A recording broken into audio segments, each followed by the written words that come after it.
హుజురాబాద్ నియోజకవర్గ హెడ్ క్వార్టర్లో హుజురాబాద్ ఎమ్మెల్యే గారి కోసం నిర్మితమైనటువంటి గత 2 సంవత్సరాల క్రితం నిర్మితమైనటువంటి ఎమ్మెల్యే నివాస గృహానికి సంబంధించి గత 2 రోజుల క్రితం కూల్చివేతలు జరుగుతున్న సందర్భంగా ఆర్ఎన్బి మరియు రెవెన్యూ అధికారులను సంప్రదించగా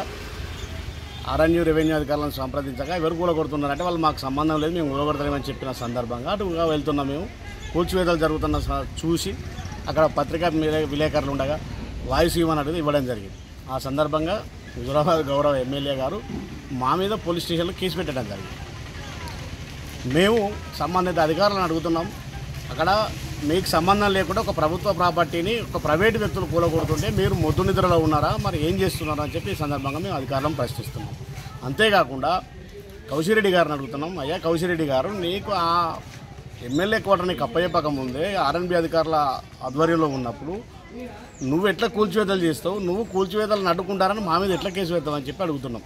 ఎందుకంటే అది పంపకంలో భాగంగా మీ నాయన నీకు ఇచ్చిన ఇల్లు కాదు, లేదా కట్నం కింద మీ అత్తగారు నీకు ఇచ్చిన ఇల్లు కాదు. అది కేవలం ఈ నియోజకవర్గ ప్రజలను పాలించే ఒక ఎమ్మెల్యే గారి కోసం నిర్మించినటువంటి నివాస గృహం. ఓకే, గవర్నమెంట్ మారిన తర్వాత ఎవరైనా కూడా కొత్త ఎమ్మెల్యేలు వచ్చిన తర్వాత దానిలో చిన్న చిన్న రిపేర్లు, మైనర్ రిపేర్లు ఉంటే, నల్లాలు కావచ్చు, చిన్న చిన్న రిపేర్లు ఉంటే ప్రభుత్వం చేయిస్తుంది.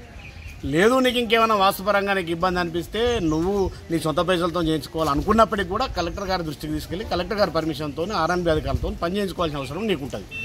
కానీ నీ ఇష్టం వచ్చిన నువ్వు కూలకూడదా అంటే ప్రభుత్వ నిబంధనలు ఒప్పుకో. ఒకటి. రెండవది, ఈ నియోజకవర్గంలో నువ్వు ప్రజల చేత ఎన్నుకోబడ్డ వ్యక్తివి, ప్రజలను పరిపాలించాల్సిన వ్యక్తివి, నువ్వు మూఢనమ్మకాలను ప్రోత్సహిస్తున్నావా, మూఢనమ్మకాలను వ్యతిరేకిస్తున్నావా అని చెప్పి సమాధానం చెప్పాల్సిన అవసరం అని చెప్పి సందర్భంగా నేను కౌశిరెడ్డిని అడుగుతున్నాను. అంతేకాకుండా ఈ నియోజకవర్గంలో హుజురాబాద్కు సంబంధించిన నియోజకవర్గ అధికారులు కావచ్చు, లేదా జిల్లా అధికారులు కావచ్చు, ఒక పబ్లిక్ ప్రాపర్టీని ఒక ప్రైవేటు వ్యక్తి డ్యామేజ్ చేస్తూ ఉంటే, మరి ఇట్లా నిద్రపోతుంటే ఏంటి దీని అర్థం అని అడుగుతున్నాం.